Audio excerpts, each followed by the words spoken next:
বৃহস্পতিবার 11 মহারানী তেলিয়ামুড়া নির্বাচনী কেন্দ্রে বিজেপি প্রার্থী বিল্লু জমাতিয়ার সমর্থনে মুঙ্গিয়াকামী এলাকায় আয়োজিত হয় এক বিশাল মিছিল। Tripura tribal areas autonomous district council নির্বাচন যত এগিয়ে আসছে ততই পাহাড়ি জনপদে রাজনৈতিক উত্তাপ ক্রমশ তীব্র আকার নিচ্ছে। এই আবহে জনজাতি ভোটারদের মনোভাব নিয়ে আত্মবিশ্বাসী সুরে বড় দাবি শোনা গেল শাসক দল বিজেপির শিবিরে। বৃহস্পতিবার 11 মহারানী তেলিয়ামুড়া নির্বাচনী কেন্দ্রে বিজেপি প্রার্থী বিল্লু জমাতিয়ার সমর্থনে মুঙ্গিয়াকামী এলাকায় আয়োজিত হয় এক বিশাল মিছিল। রামকৃষ্ণপুর শক্তি কেন্দ্র থেকে শুরু হওয়া এই মিছিল ধাপে ধাপে মুঙ্গিয়াকামীর বিস্তীর্ণ অঞ্চল পরিক্রমা করে। দলীয় পতাকার ঢেউ, স্লোগানের ছন্দ আর সমর্থকদের স্বতঃস্ফূর্ত অংশগ্রহণ সব মিলিয়ে গোটা এলাকায় যেন উৎসবের আবহ তৈরি হয়।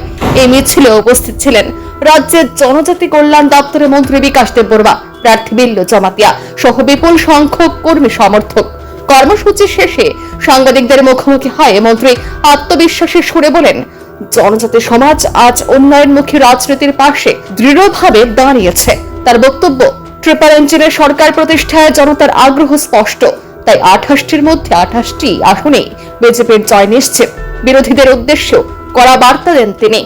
অভিযোগ করে নির্বাচন ঘোষণার পর থেকে তেপ্রামথা ঘনিষ্ঠ দুষ্কৃতীদের একাংশ বিজেপি কর্মী সমর্থকদের উপর হামলা, গাড়ি ভাঙচুর ও বাড়ি ঘরে আক্রমণের মতো ঘটনায় জড়িয়ে পড়েছে। তার দাবি, এই ধরনের সন্ত্রাসমূলক রাজনীতি সাধারণ মানুষ আর মেনে নিচ্ছে না। ফলে প্রতিদিনই বহু মানুষ বিরোধী শিবির ছেড়ে বিজেপিতে যোগ দিচ্ছেন। তবে উত্তপ্ত রাজনৈতিক পরিস্থিতির মধ্যে শান্তিপূর্ণ ভোট গ্রহণের উপর জোর দিয়েছেন মন্ত্রী। তার কথায়, গণতন্ত্রে সন্ত্রাসের কোনো স্থান নেই। শান্তিপূর্ণ সুস্থ পরিবেশে ভোট হোক, এটাই আমাদের প্রত্যাশা। নির্বাচনের দিন যত ঘনিয়ে আসছে ততই রাজ্যের বিভিন্ন প্রান্তে রাজনৈতিক লড়াই তীব্র হচ্ছে। এখন সমস্ত নজর ভোট বাক্সে। জনতার রায় শেষ পর্যন্ত কোন দিকে ঝুঁকে পড়ে সেটাই এখন দেখার বিষয়। মানুষের সাথে সম্পর্ক কমে গেছে। এখানে এসে রিজার্ভ সিটের মধ্যে দাঁড়ানোর ক্ষমতা নেই। আমাদের যিনি এখন অপোজিশন লিডার, আপনারা সবাই জানেন, রিজার্ভ সিটে যেখানে জনজাতি অধ্যুষিত এলাকা, সেখান থেকে দাঁড়ানোর ক্ষমতা নেই না।